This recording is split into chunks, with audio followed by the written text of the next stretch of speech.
유성윤 장로님은 이제 동요를 쓰셨죠. 사업도 하셨지만은 그래서 동요 99곡집도 있고 그다음에 가곡 99곡집도 있습니다.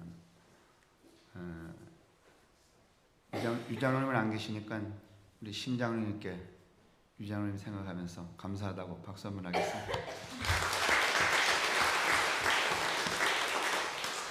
제가 오늘 아침에 제 그 서재 창고 뒤져갖고 유 장로님이 쓰신 글을 붓글씨를 배우신 적 없는 것 같은데 아주 잘 쓰셨어요. 뒤에 제가 내려다가 걸어놨어요. 한문으로 썼는데 뭐 대충 매일 기도하라는 거, 그러면 늘 봄날이라는 거, 뭐 그런 뜻으로 쓰셨는데 이제 어린이 주일이기도 하고 또 부모님 주일이기도 해서 유 장로님 그 동료 기억나시나요, 여러분? 그죠? 그게 유성윤 장로님이 또 한 작시라는 걸 또 모르는 분들도 많으실 것 같아요. 우리가 이제 자꾸 이제 역사를 이렇게 자꾸 여러분에게 가르쳐 드리지 않아서 그런데 우리가 긍지를 가져도 될 만합니다. 무슨 뭐 학공리 364번지에 있다고 그렇게 주눅들 건 없죠. 그러니까 그런 마음으로 우리가 우리 스스로에게 긍지를 좀 가졌으면 좋겠습니다. 기도하겠습니다. 하나님, 뿌리 없는 나무가 열매를 맺을 수가 없고요, 또 성령의 인도 없이 저희들이 영원의 길을 찾아가지 못합니다. 뿐만 아니라 스승이 없이 배울 수도 없고 또 깨달음도 없음을 저희들이 살아오면서 또 이쯤 이 시간에 깨닫게 됩니다. 저희들이 난 자식들이지만은 우리가 난 지금 이 아이들은 완전히 새로운 경험으로부터 시작하는 소위 MZ세대라고 그렇게 말합니다. 1985년에 태어나서 1985년부터 2010년까지 태어난 이런 자녀들, 우리와는 전혀 딴판인 자녀들이 1730만 명, 우리나라 인구의 33%나 된다고 합니다. 어떤 사람들은 그래서 과거의 어른들과 새롭게 태어난 이 2천만 명 가까운 이 젊은 세대가 세대의 격차가 있다고 그러기도 하고 갈등하고 있다고 하기도 하지만, 그러나 우리의 축복의 자녀들인 것만은 분명합니다. 그러니 과거의 잣대로 우리가 살아왔던 삶의 경험대로 저희들을 재지 말게 하시고, 어떻게 해서든지 그 새로운 그 삶을 향하여 나아가는 저들을 이해하고 응원할 수 있는 어른들이 되게 하여 주옵소서. 또 나이 들어서 이 무인도에 이렇게 떨어진 것처럼 21세기의 문명과 또 이 새로운 밀레니얼 시대의 자녀들로부터 고립된 이 어른들, 여기 모인 어른들을 위로해 주시고, 자꾸만 아래를 내려다보면서 탓하고 또 꾸짖고 낭망하고 투정하지 말며, 이런 큰 경험의 사람들일수록에 우리 모두가 다 위를 쳐다보며 믿음의 소망과 장래의 환희를 향하여서 기도하는 어른들이 되게 하여 주옵소서. 그래서 이 국가라고 하는 공동체가 조화롭게 도우시고, 과거의 지혜를 바탕으로 새로운 세대가 무궁하게 나아갈 수 있는 그런 희망의 나라가 되게 도우시고, 그 희망의 나라에 살아가는 우리의 자녀들이 될 수 있도록 축복하여 주옵소서. 이미 어버이가 된 이들과 또 앞으로 어버이가 될 이들을 축복하시기를 우리 주 예수 그리스도의 이름으로 감사하며 간절히 기도합니다. 아멘. 오늘 이 성경 말씀도 뭐 이런 어떤 완전히 그 새로운 세대에 살고 있는, 머무르고 있는 여러분과 제가 어떻게 살 것인가 하는 이야기이기도 하고, 그 다음에 점점 텅 비어가는 이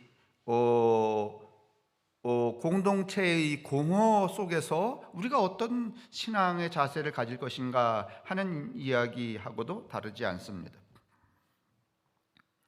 오늘 우리가 읽은 이 본문 이 이제 11장 16절에서 19절을 제가 한번 다시 이제 읽어 드릴 텐데,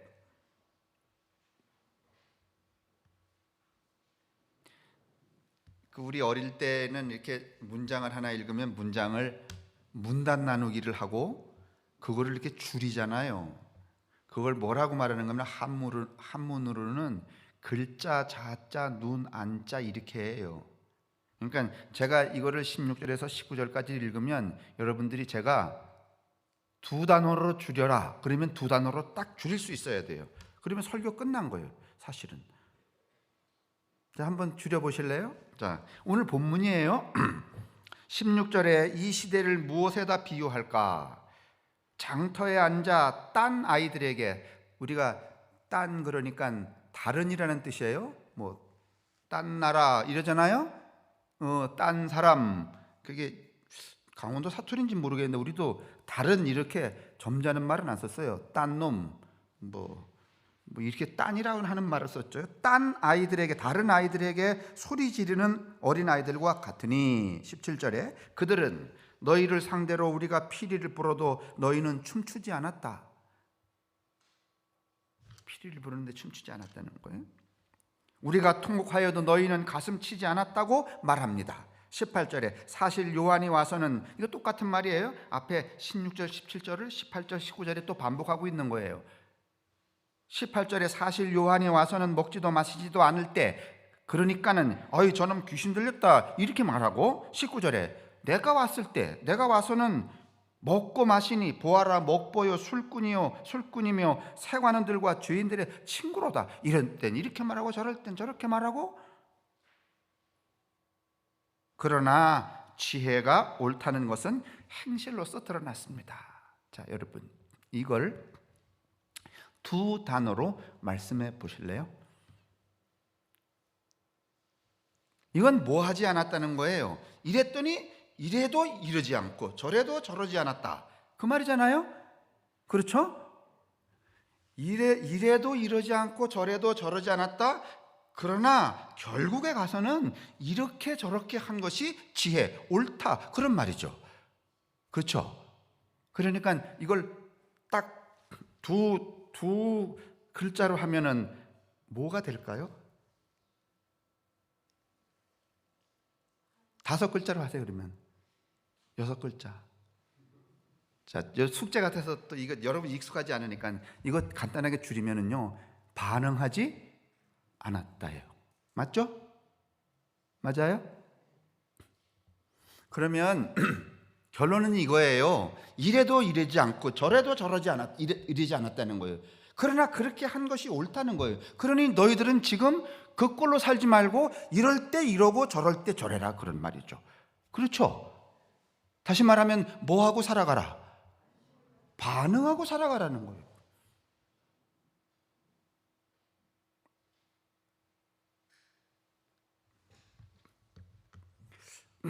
다음 시간에 이거 한 번 더 해야 되겠네요. 자안이라는 거. 지금 막 생각이 나는데, 제가 민 목사님하고 잠깐 얘기했나? 여러분, 나사로가 장례를 몇 번 했어요? 나사로가 한 번 죽었죠. 그랬다가 예수님이 살렸죠. 그 다음에는 안 죽고 영원히 살았을까? 또 죽었을까? 네? 그러면 나사로의 사건은 부활이야, 아니면 장례를 2번 했다야? 생각해 보신 적이 없는 것 같아. 다 죽어요, 여러분. 그러면 여러분, 나사로가 처음 죽었을 때는 막 뭐 울고 불고 난리였잖아요. 그죠? 그죠? 안 그죠? 그런데 2번 죽은 다음에는 그 죽은 장례식이 어땠을까요? 난리 뭐 번거지였을까? 아니면은 약간 처음 죽었을 때 하고 다른 장례식이었을까? 그럼 부활을 가르쳐 주는 걸까? 아니면은 죽음을 말해 주는 걸까? 좀 생각 좀 해보십시다. 아니 뭐 나만 밥 먹고 뭐 생각하나? 여러분은 안 하시나? 오늘 또 제가 이 말씀 드리니까 나사로가 2번 죽었나?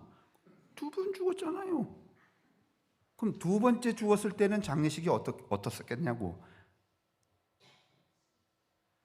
그러면 여러분은 그걸 힌트로 삼아서 우리도 두 번 죽을 필요 없이 한 번 죽을 때 그 죽음을 어떻게 맞지 말라?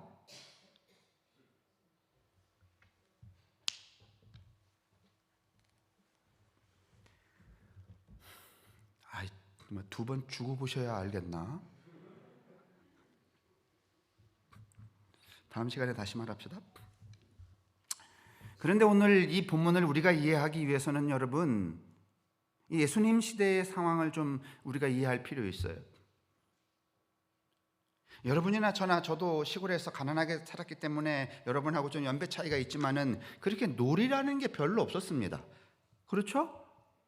그래봤자 땅 따먹기, 제기차기, 고무줄 놀이 이딴 거잖아요. 그죠?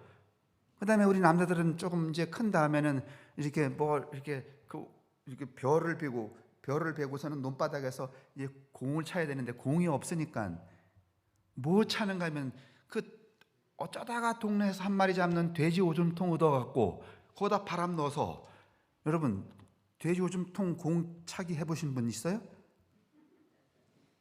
안창원 권사님 안 해보셨어요? 그죠?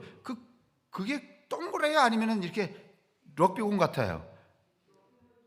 그러죠? 그래서 그게 똑바로 나가야 아니면 지멋대로야. 요새 애들한테, 우리 자녀들한테 야야 공은 무슨 공이야? 그래서 제가 가난하게 살았기 때문에 늘 이 부대 이 운동장을 걸을 때마다 참 여러 갈등이 많이 생겨요. 왜냐하면 여러분 한번 나가 보실래요? 저기 찌그러진 공 3개는 있어 아직도. 전에는 제가 공도 안 차면서 그게 아까워 갖고서는 여 밑에다 2개 주워다 놨었잖아. 누가 버렸지? 공이라는 게 여러분 없었습니다. 그 돼지 오줌통 끝난 다음에 공이라는 게 나왔는데 그 뭔가 하면은 그 끈으로 이렇게 묶는 거. 가죽을 이렇게 손으로 해 갖고서는 이렇게 그냥 동그란 게 아니라 끈으로 이렇게 안에 튜브가 들어가고 바깥에 가죽이 싸갖고 그걸 묶었어야 돼요. 그래서 그게 잘못 날아가서 어디 칵 찔리면 팡 하고 터졌어. 다시 말하면 놀이가 별로 없어서 신통치 않았어요. 단순했어요. 요즘은 그렇지 않죠. 근데 여러분 이스라엘의 이 1세기의 이때에는 여러분 이스라엘도 다르지 않아요. 그러니까 애들이 한다는 게 여러분 무슨 놀이 하는가 하면은요 2놀이밖에 없대. 대표적으로 여기 나온 놀이, 하나는 장례놀이, 하나는 혼례놀이. 놀이에 관한 비유예요. 이게 원래 이 원판이. 그러니까 어른들 하는 거 보고서는 걔들도 놀이를 뭘로 하는 거야? 여러분 기억 안 나시는지 모르는데 우리도 가끔씩 학교 갔다 오다가, 초등학교 때 갔다 오다가 개구리가 말이지 이렇게 허옇게 뒤집어져 갖고 죽은 거를 보면은 어떤 친구가 그걸 이렇게 묶고서는 놀이했어요. 짝대기 하나씩 끌고 애호리 달궁 이렇게. 그게 놀이였다니까. 근데 그게 놀이예요? 아니면 어른들이 했던 상례예요? 상례예요. 그러면 예를 들면 여기 우리가 피리를 불어도 너희가 춤추지 않고, 여기는 통곡하여도 피리를 불어도 춤추지 않고, 이거는 혼례놀이예요. 혼례놀이.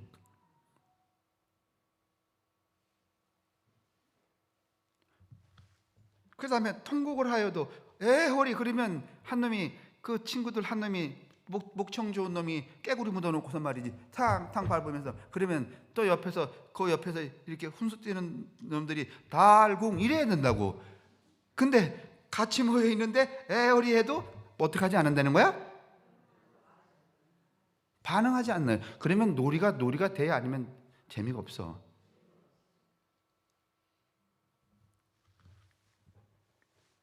오늘 얘기가 그 얘기예요. 왜 반응하지 않냐? 뭐 때문에 안 하냐? 예수님 시대의 어린아이들에게는 장터 말고 놀 곳이 마땅치 않았죠.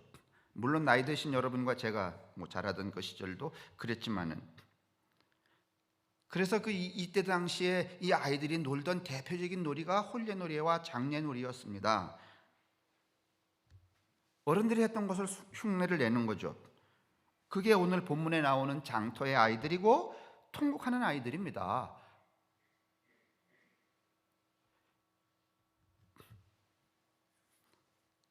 어린이 한 패가 다른 한 패의 아이들에게 장터에서 홀례 잔치놀이를 하자고 소리칩니다. 우리가 신나게 피리를 불 테니 너희는 덩실덩실 춤을 춰라. 그런데 상대편 아이들이 아무런 반응을 보이지 않습니다. 그러자 이번에는 장례놀이를 제안합니다.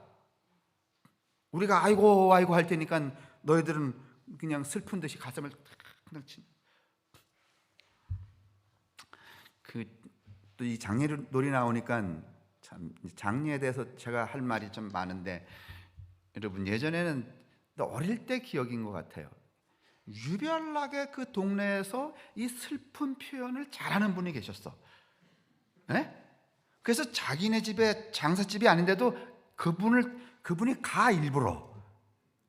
그러고서는 누군가가 이제 한 5일장 말이지 7일장 하면은요, 한 3일쯤 울면은요 울음도 안 나와요. 꺽꺽하면서.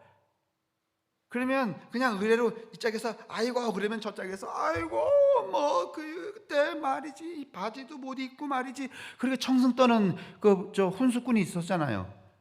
예? 없었나요? 장례가 이래야 맛인데 말이지. 그때 저 양반이 돌아가신 양반이 바지도 못 입고 지냈군, 뭐 배고프게 지냈군, 그게 다 나오잖아.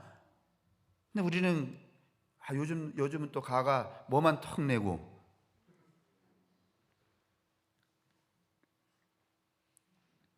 문화라는 게 없잖아요.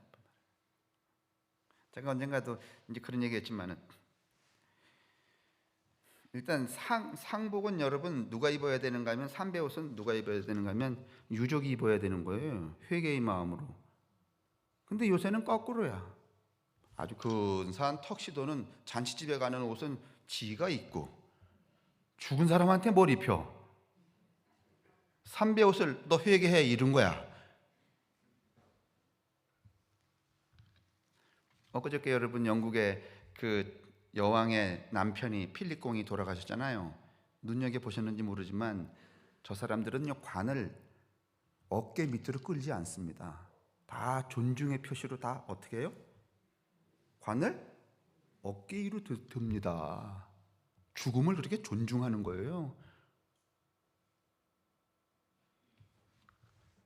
여하간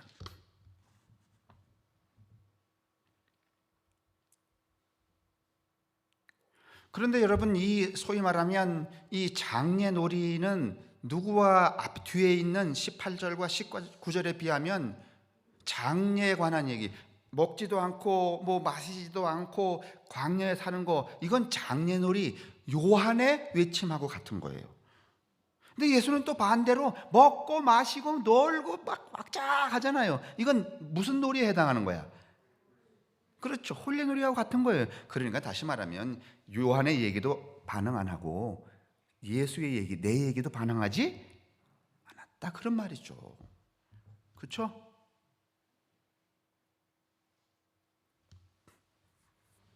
(15절에) 요한 세례자는 포도주나 술을 마시지 않았다. 이거는 뭔가 하면 장례에 해당하는 거예요. 그 다음에 홀례놀이, 예수는 또 다르죠. 그런데 마지막 절에 이렇게 말해요. 그러나 지혜가 옳다. 그 행실로서 드러났다.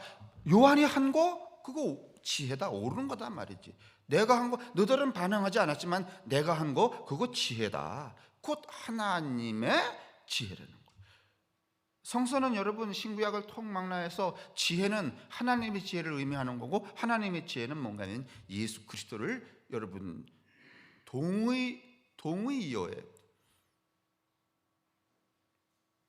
그러니까 예수는 옳다는 거예요. 나는 옳은데 왜 너희들은 반응하지 않는 거야?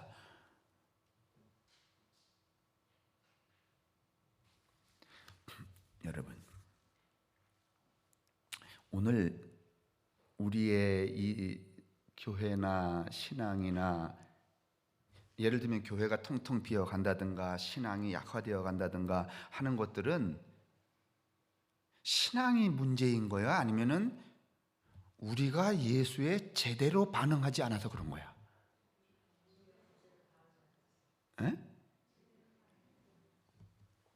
제가 반응이라는 걸 찾아보니까 이렇습니다. 자극이나 작용을 받아 어떤 현상이 구체적으로 일어나는 거. 자, 여러분 예수님 이야기 지금 30년 들으셨잖아요? 그죠? 예수님 30년 믿으셨잖아요? 그러면 내가 듣고 믿은 그 예수에게로부터 내가 반응, 어떤 변화가 적극적이고 구체적으로 일어났어야 되는 거예요. 그게 반응이야. 예?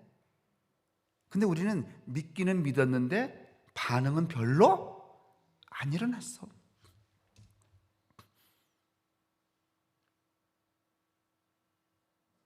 오늘 이야기인즉슨 바로 그런 이야기입니다. 반응에 관한 이야기입니다.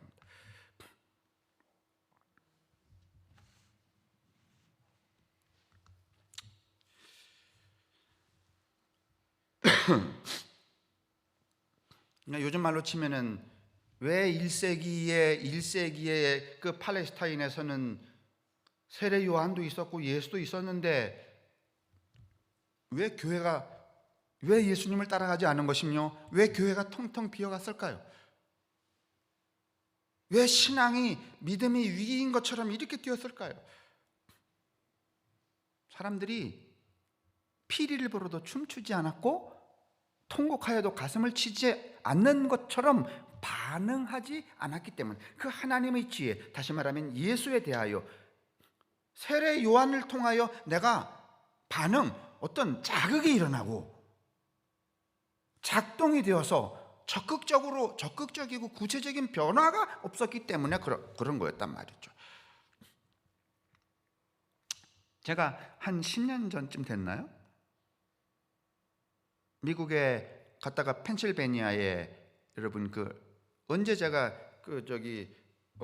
우리 김경태 권사님한테 그런 말씀 드렸어요. 갔다 와갖고 그 펜실베니아에 있는 랭캐스터 시어터라고 이 브로드웨이만큼 버금가는 아주 큰, 여러분, 극장이 있습니다. 그 벌판 한복판에 말이죠, 5,000명, 4,000 몇백 명이 들어가는, 한 번에 4,000 몇백 명이 들어가는 거예요. 그 극장에 말이죠. 1년 내내 거기서 뭐만 하는가 하면 1년에 하나씩 주제를 정하여서 하나의 연극을 아침 점심으로 계속 그 연극을 하는 거예요. 뮤지컬 같은 거를. 제가 갔을 때는 여러분 노아의 홍수하는데 여러분 1, 2, 3층으로 돼 있었던 이 객석에서 말이죠, 물이 말이야 홍수가 나는 것처럼 막 터져서 내려오는데 막 코끼리 떠내려가고 호랑이, 아니 이 가짜가 아니라 진짜 물에 진짜 코끼리, 참으로.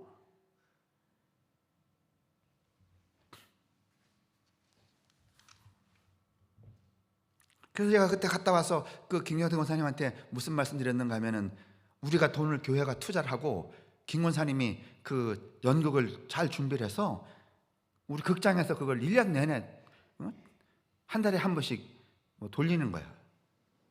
누가 좀 돈 좀 대실래요 그거? 교회는 지금 헌금이 없어갖고 안 되니까. 권사님 돌아가시 전에 한번 해보실래요 그거? 제가 돈만 얻으면 내가 기도할게. 그거 지금 누구한테 돈을 털어야 되나 하고. 누구예요? 아멘.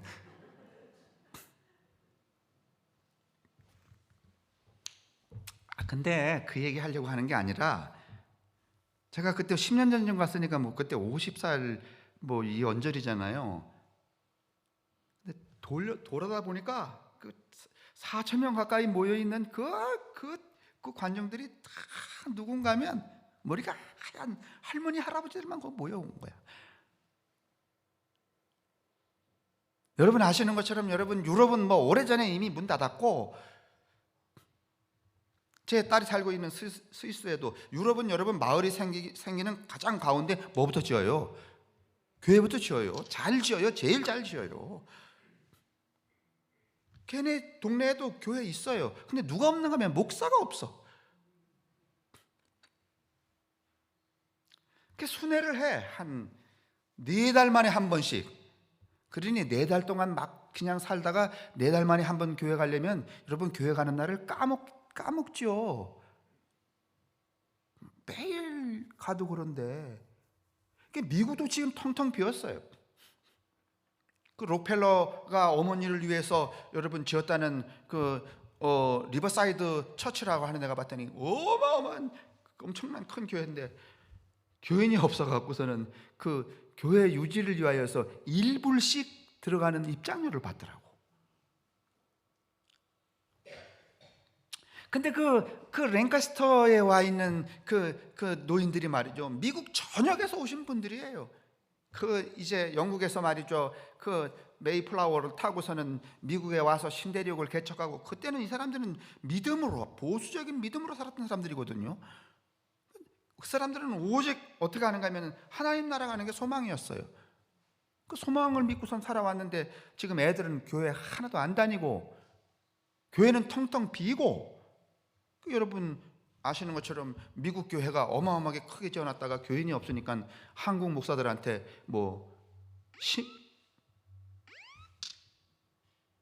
10만 원에도 팔고 그냥 공짜로 주기도 하고 이러는 데가 간혹 있습니다. 그러니까 이분들이 이 노인들이 말이죠, 불안하니까 자기들이 그동안 믿어왔던 것을 어떻게 확증하고 싶은 거야. 그래, 내가 지금까지 믿은 게 틀리지 않았어. 그래서 여러분 아미시 공동체가 있는 펜실베니아까지 말이죠, 4일 5일 걸려갖고서 자동차로 와서 2박 3일 자면서 2번 3번 보시는 거야. 그러면서 맞아, 그래, 이렇게 천지창조 노아의 홍수가 어마어마하게 실감이 나거든. 막 코끼리 떠내려가고 막 여러분 떠내려가는데 진짜 같거든요. 맞아, 지금까지 내가 믿었던 게 말이지 참이야. 그래, 천국이 있어, 소망해야지. 그런 자기 믿음에 대한 확증을 얻는 거예요. 그런데 그 세대를 뭐라고 말하는 거면 라스트 제너레이션, 다시 말하면 기독교인으로서는 마지막 세대라는 거야. 근데 여러분, 그게 이제 우리에게도 멀지 않았네요. 그죠? 그렇죠? 지금 우리도 이게 라스트 제너레이션이에요. 마지막 세대.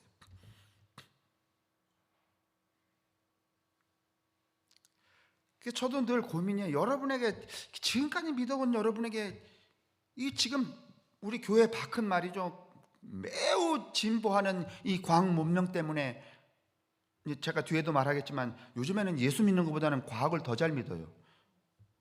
여러분, 이제 이 음식을 드시는데도 뭔가 하면은 음식이 그냥 우리가 늘 먹던 거야 이러면은 여러분 별로 맛이 없는데, 이건 과학적으로 증명된 거야 그러면은 꼭 먹어요. 아무데나 자다가 말이죠, 광고에 나왔어요. 침대는 과학이다. 그러면 그 침대 어떻게 해야 돼? 사야 돼. 왜? 과학이래서. 이게 과학을 비난하는 게 아니에요. 이제 이와 같은 현상이 증폭이 돼 갖고서는 이게 뭔가 하면은 가치화되는 것을 과학주의라 그래요. 이건 경계해야 되는 거예요. 지금 우리가 그 대척점에서 과학은 우리가 여러분 우리에게 매우 중요한 그런 어떤 진보와 영성 형성, 그다음에 삶의 문명에 아주 유익한 도구예요. 근데 이 과학주의는 여러분에게 좀 어려운 얘기지만, 그러니까 오늘 우리도 가만히 보면은 여러분 이제 점점 이렇게 비어가잖아요. 그런데 간혹 어떤 집단에, 신천지 같은 집단 같은 경우는 거긴 또 누구만 드나들어? 누구만 드나들어요? 젊은이만 드나들어요. 그러면 우리가 파는 이런 거 안 팔아. 거기는 메뉴가, 그 젊은이들이 이 시대에 맞는 메뉴를 제공하는 거예요.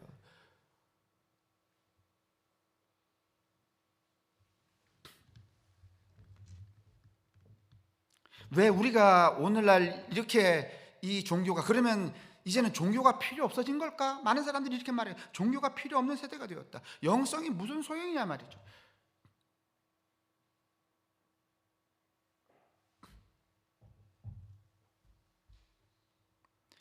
여러분 가만히 보세요. 천국이라든가 하나님이라든가 예수 그리스도는 여러분, 우리가 이 물리적으로 우리의 이 시각으로 볼 수 있는 거예요, 없는 거예요? 없습니다. 그러니까 조금은 시적인 언어로 표현한다면 심한으로 봐야 되는 거예요. 이건 새로운 차원이에요, 여러분.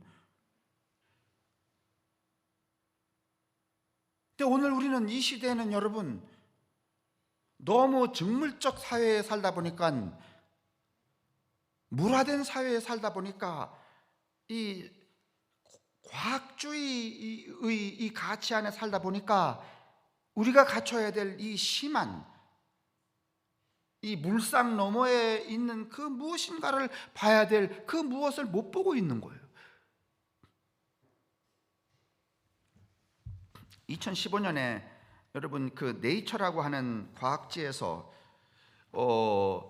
과학 잡지에서 서울에 있는 18살 이하의 청소년들의 시력을 조사했더니 97%가 근시요. 근시라는 게 뭔가 하면은 멀리 있는 거 안 보이고 어디만 보여? 가까이 있는 것만 보여.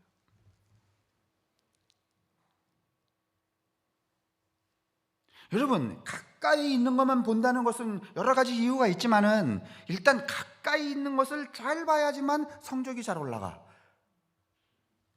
예를 들면은 어느 학생이 가까이 있는 교과서를 잘 안 보고서는 선생님 이렇게 가르칠 때 먼 산을 이렇게 쳐다보고서 멍하니 있으면 칭찬을 받아, 아니면 싸대기 맞아.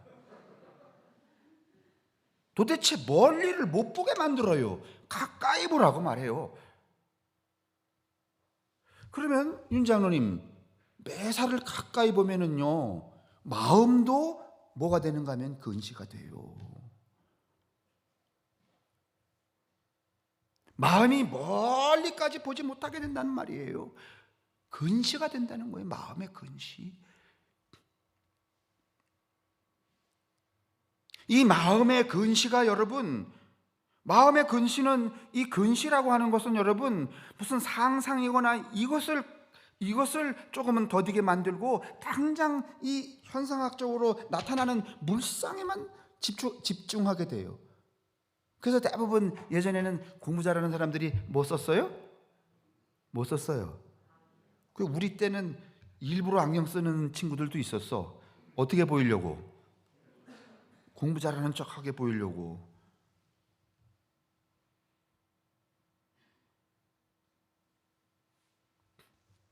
제가 이 신문 기사 하나 가져왔는데요. 박한선이라고 하는 분이 신경인류학자이고 정신과 전문의예요. 눈은 약 5억 년 전에 처음 나타났대요. 우리가 이때는 멀리 볼 수 있는 놈이라야 먹이도 잘 찾았대. 그러니까 다시 말하면 먹이가 가까운 데 있지 않고 멀리 보인 거야. 그리고 멀리 봐야지만 나를 유해할 포식자도 잘 피해. 그죠?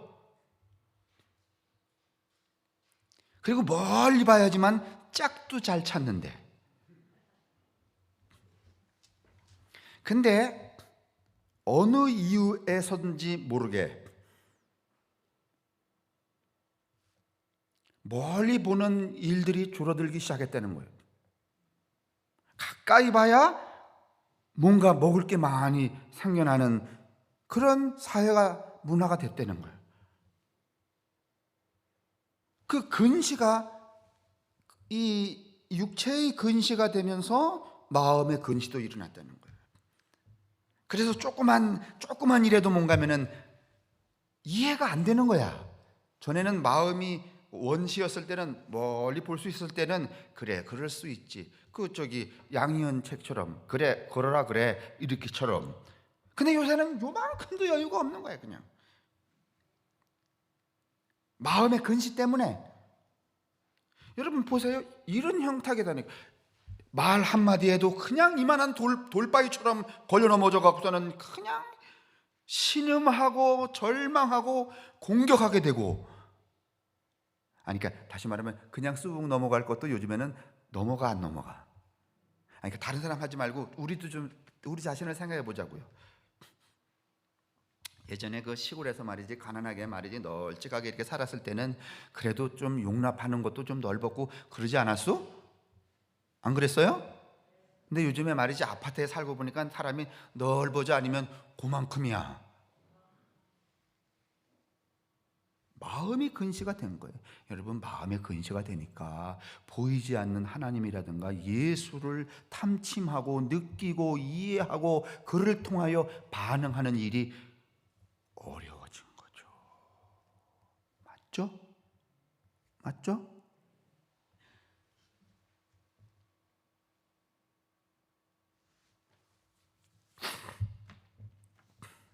하나님과 부활하신 그리스도는 그리스도인이 심안으로 볼 때 계시는 분이지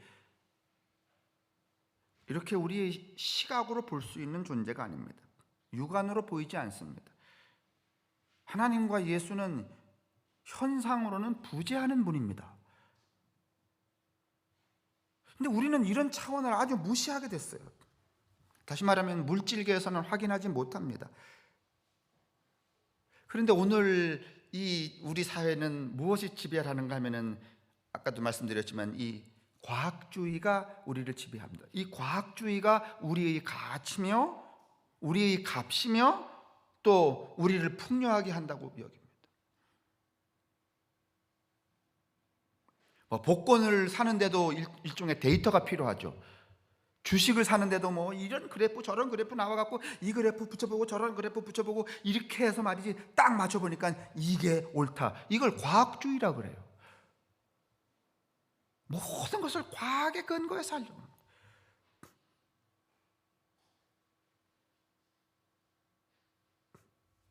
아니 여러분, 이 짝 아파트 사면 이만큼 올라가고 그것도 잠재적인 과학에 근거한 거예요, 여러분. 뭐 지난해도 올라갔다든가 아니면 다른 데 보니까 올라갔다든가 이런 어떤 그래프를 갖는 거잖아요. 그렇죠?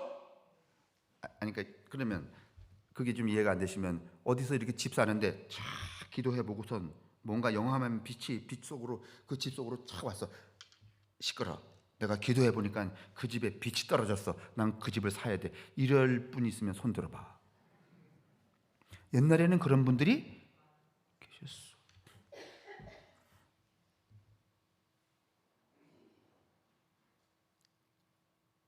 예전에는 여러분 음식을 먹어도 뭐 다 지가 이렇게 찍어 갖고 이렇게 먹어보면서 아 이건 쉬었어 이렇게 했잖아요.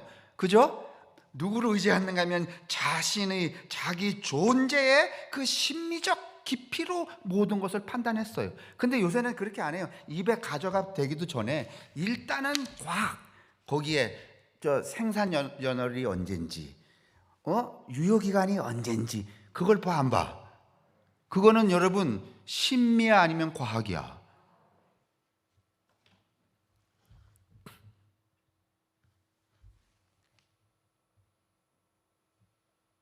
제가 오늘 사실은 이거 말씀을 드리면서 이게 제가 드리기는 조금 이 과학과 과학주의를 이렇게 말씀드리기를 드리는 게 좀 쉽지 않아요.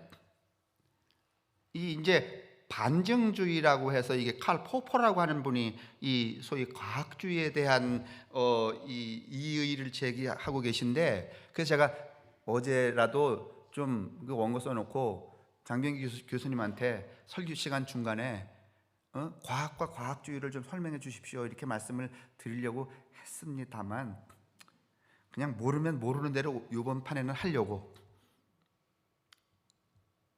그러나 어떻든지 과학과 과학주의는 달라요. 제가 이렇게 말씀드리니까 그러면 과학이 문제라는 거 아니에요. 과학이 문제라는 게 아니야. 우리의 무의식 가운데 아니면 이 세상이 이 조직하고 있는 이 사회적 조직이 은연중에 인간이 가지고 있는 이 내재적인 심한들을 포기하게 하고 그 숫자를 의지하게 한다는 거예요. 그래도 어느 지경까지는 나이 웬만큼 든 분들은 그래도 이게 유통기한이 이렇게 본 다음에 그래도 남았지만은 좀 먹어보고 아이 괜찮아 하고 잡수는 분들이 있어요. 그죠? 근데 여러분 우리들 자녀들한테는 속된 말로 얄짤없어. 제가 몇 년 전에 스위스 갈 때 애들이 뭐 짜파게티 좋아하니까 저는 1년 지난 라면도 먹고요. 사실은 그 바짝 마른 게 무슨 상관이야? 에? 정말 목사답죠? 그래서 이제 제가 그 스위스 가면서 그 짜파게티 뭐 이렇게 사갔는데 몇 개만 사오고 집에 있는 걸 내가 가져갔어요. 싸가가.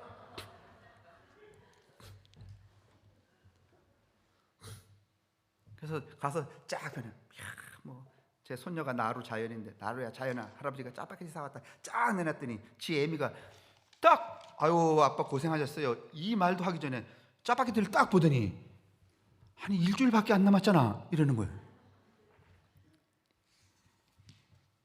야, 정말 속에서 막 열불이 나는데,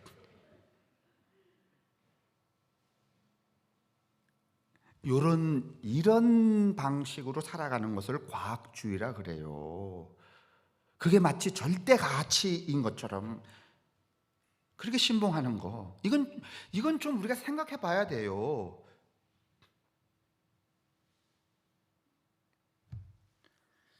아니 뭐 그러면서 왜 홍어는 썩혀 먹지?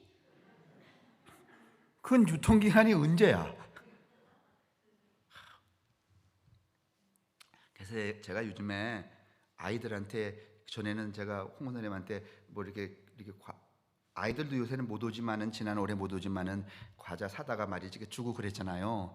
근데 그게 주는 게 아주 걱정이 돼요. 한 번은 제가 저기 있다가 이렇게 지나가길래 응? 야 그래갖고서 줬더니 엄마가 잠깐만 하더니 탁 뺐더니 딱 보더니 목사님이 유통기한 지났잖아요. 집에 나가서 보고 그러지 내 앞에서 말이지. 아우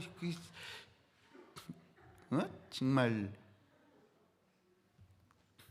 이해는 되지만 매사가 이렇게 되면 신이 있을 필요가 있어요, 없어요? 그러니까 그 입장에서는, 이 과학주의 입장에서는 이미 신의 유통기한도 끝난 거예요. 그 얘기를 한 사람이 누군가면 빌 주커만이라고 하는 사람이 사회학자인데, 이 사람이 조사를 했다는 거예요. 스칸디나비아 반도 북유럽에 가서 지내봤고 거긴 교회 하나도 안 나간대, 아무 기도도 안 한대. 그런데 범죄율이 거의 없어. 근데 동남아시아 왔더니 말이지 뭐 매일 기도하는데 나쁜 일은 매일 생긴다는 거야. 이 자식들은 왜 이렇게 종교가 아주 열성적인데 왜 이렇게 생기지? 그 빌 주커만의 결론은 이거야. 예수 없이, 하나님 없이도 세상은 훨씬 행복해질 수 있다. 통계적으로 보면 그렇잖아, 그죠?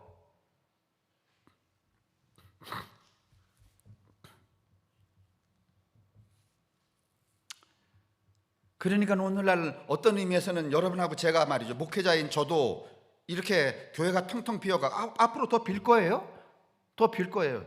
그 다음에 이런 현상들을 보면서 뭐 정확히 말씀은 안 하시지만 이제는 교회의 유통기한도 지나고 믿음이라는 기독교의 유통기한도 지났나 보다 이렇게 생각하실지 몰라요. 그래서 낙심하실지 몰라요. 여러분, 그러나 그렇지 않아요. 인간이라고 하는 이 실존체는 여러분 이렇게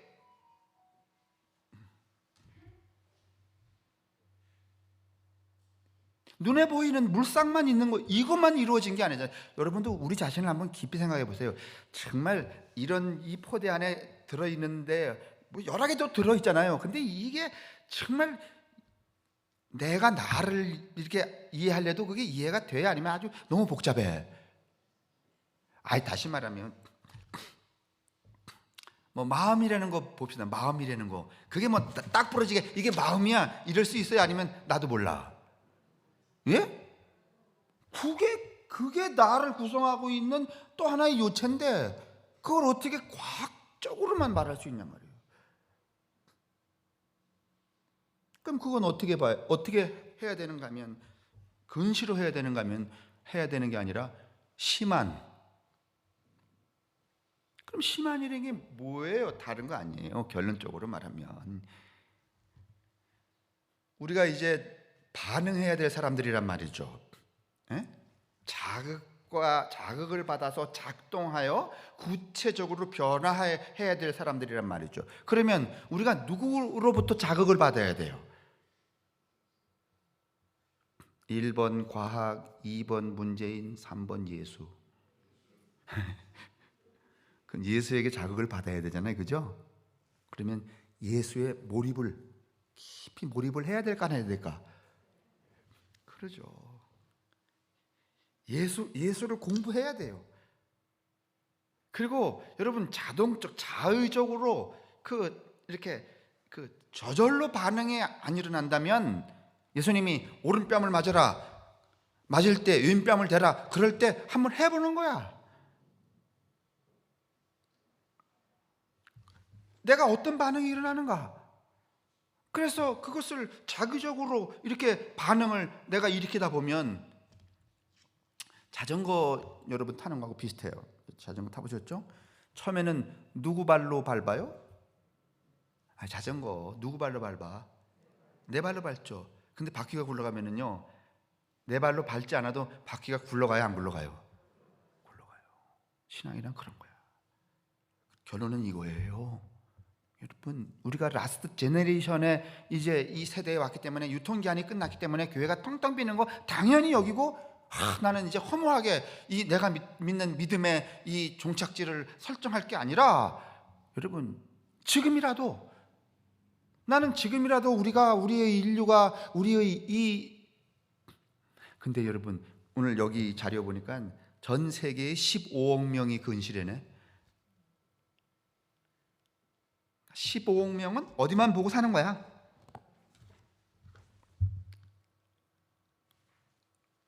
근데 여러분, 예수는 여기 계신 분이 아니면 멀리 계신 분이에요? 하나님은 더 높이 계신 분이에요. 그러니 눈을 어떻게 떠야 되겠어요? 그렇게 뜨고 그분에게 깊이 빠지고 그분에게 반응하기를 해보고 또 해보고 또 해보고 또 해보고. 무슨 답이 이 세대를 사는 답이 목사님 그렇게 간단합니까? 간단합니다. 이건 안 배워도 되는 거고, 지식이 없어도 되는 거고, 노인이라도 되는 거고, 애들이라도 되는 거예요. 난 노인인데 이제는 교회에서 쓸모가 없는가 봐. 왜 쓸모가 없어요? 반응해야 되는 그 당위로서는 다 쓸모가 있으셔요. 늙었다고 여러분 예수 안 보실 거야? 그죠?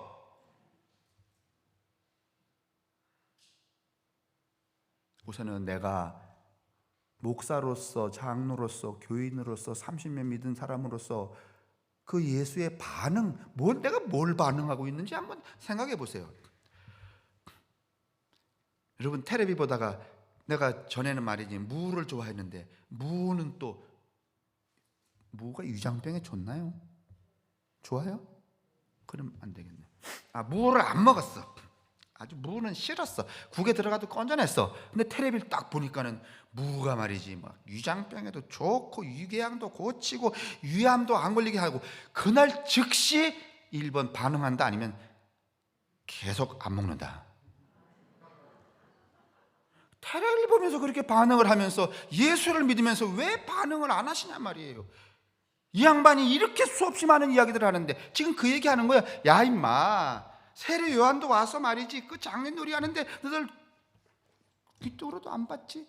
내가 와서 말이지 이렇게 했는데도 귀등으로 안 봤지? 내가 하는 일이나 세례 요한이 하는 일이 다 옳은 일이야. 하나님의 지혜야. 근데 그걸 따라가지 않고 어떻게 살 거야? 왜 우리가 이 모양인가 하면, 예수를 무수하게 말하는 목사인데도 불구하고 목사 스스로가 예수에 반응을 하지 않아. 이놈도 다른 거에 세상에 반응하고 살아가는 거야. 교인 1000명, 2000명, 10만 명 있는데 이 인간들이 다 예수에 반응하는 게 아니야. 자기 욕망에 반응하지. 그러니 무슨 꼴이 되겠습니까? 꼴 안 되죠. 그러니 여러분과 제가 놓여진 이 생태적이고 그다음에 그 종교적인 이 지형으로서는 참 우리가 이제 마지막 라스트 제너레이션 같은 세대에 있어요. 낙심하기 쉬워요. 이 끝났는가 보다. 아무 필요 없는가 보다. 이렇게 다 늙은이들 모여서 무슨 소용이 있나? 아닙니다, 여러분. 늙은이가 예수에 반응하면 누군가가 너에게 와서 사정이 어려우니 나를 좀 도와달라 그러면 빈손으로 돌려보내지 말라. 그것을 여러분 늙은이가 반응했다고 합시다. 그러면 역사가 일어날까 안 일어날까? 일어날까 안 일어날까요? 그 역사는 여러분 젊은이들이 일으키는 게 아닙니다. 모든 존재가 일으키는 것이지. 역사는 어디서 일어나는가 하면은 예수의 반응하는 그 반응의 사건 속에서 하늘의 역사가 일어나는 거야. 맞죠?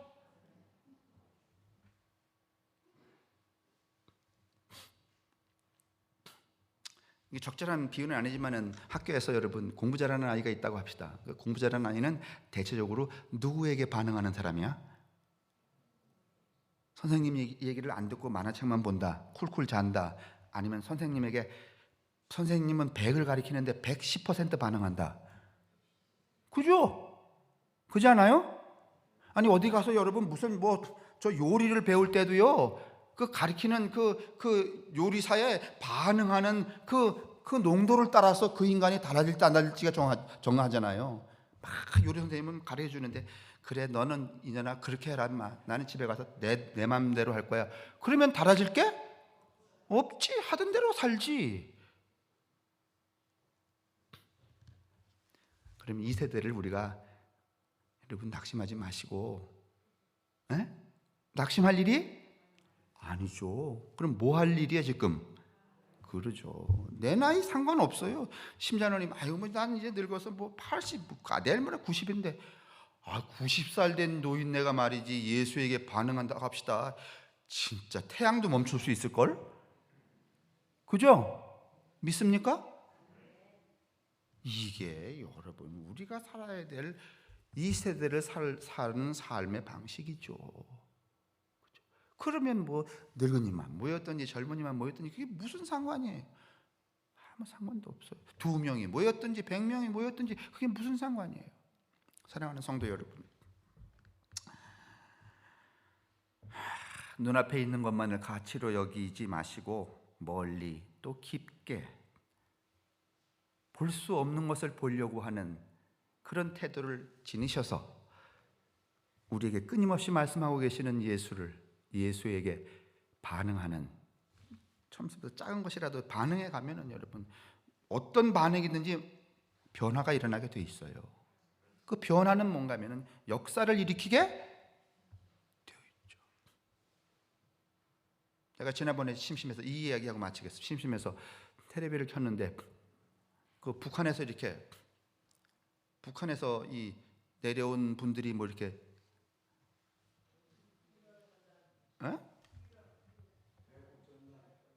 아니 이렇게 토크쇼 하는 거 있잖아요. 이렇게 그거 나오는데